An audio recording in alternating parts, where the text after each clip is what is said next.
Olá, como vão? Espero que estejam bem.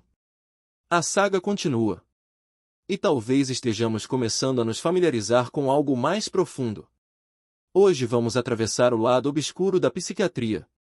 Não para negar a dor. Não para negar ajuda. Mas para questionar algo que atravessa a mente humana há décadas.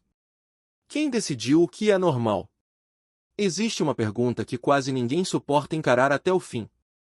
Não porque ela seja absurda, mas porque ameaça estruturas inteiras. Desde criança, aprendemos a traduzir a própria mente usando palavras que já estavam prontas antes mesmo do nosso nascimento. Ansiedade. Transtorno. Desatenção.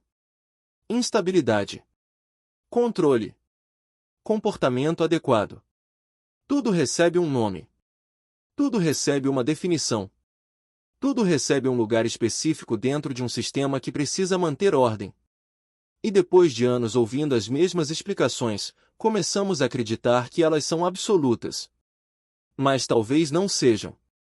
Porque aquilo que hoje chamam de doença, em outra época, já teve outras interpretações. A linha nunca foi fixa. Ela muda conforme a sociedade muda. Conforme o sistema muda. Conforme o poder muda. E é aqui que o desconforto começa. Porque talvez o maior mistério da psiquiatria não esteja apenas na mente humana, mas em quem ganhou autoridade para interpretá-la.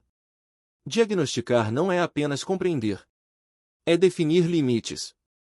É dizer o que está dentro e o que precisa ser ajustado para voltar ao padrão. Mais produtivo. Mais funcional. Mais previsível. Mais controlável. Mais controlável para quem? Para a própria pessoa? Ou para um sistema que não sabe lidar com aquilo que não consegue prever? Vivemos em uma realidade que recompensa adaptação. Quem produz mais vale mais. Quem suporta mais vence mais. Quem sente menos funciona melhor. E tudo aquilo que interrompe essa engrenagem precisa ser tratado rapidamente.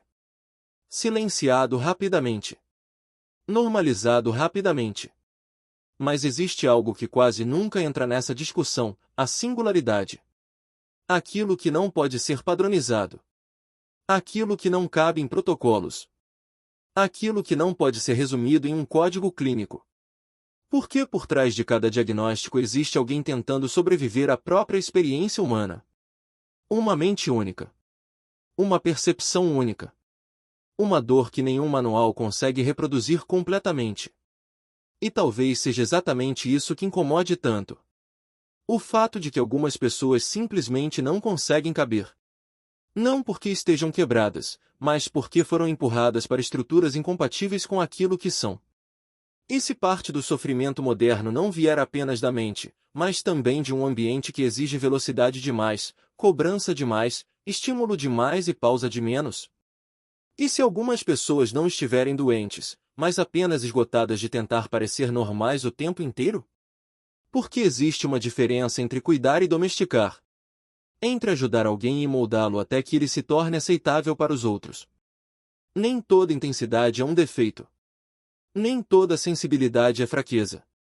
Nem toda mente diferente precisa ser corrigida. Mas o sistema teme aquilo que não consegue classificar. Então ele nomeia. Cataloga. Define. Controla. E aos poucos começamos a confundir diagnóstico com identidade, como se um rótulo fosse capaz de resumir uma consciência inteira. Mas a mente humana não é uma máquina previsível. Ela é contraditória. Instável. Profunda. Mutável. E talvez o maior erro da nossa época seja tentar transformar a complexidade humana em um catálogo padronizado. Porque quando tudo vira protocolo, a singularidade desaparece. As nuances desaparecem. E, pouco a pouco, a humanidade desaparece junto. E então chegamos ao ponto mais desconfortável de todos.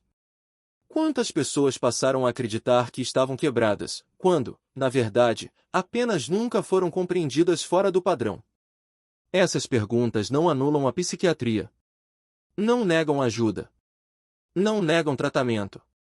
Mas obrigam uma reflexão que quase ninguém quer sustentar.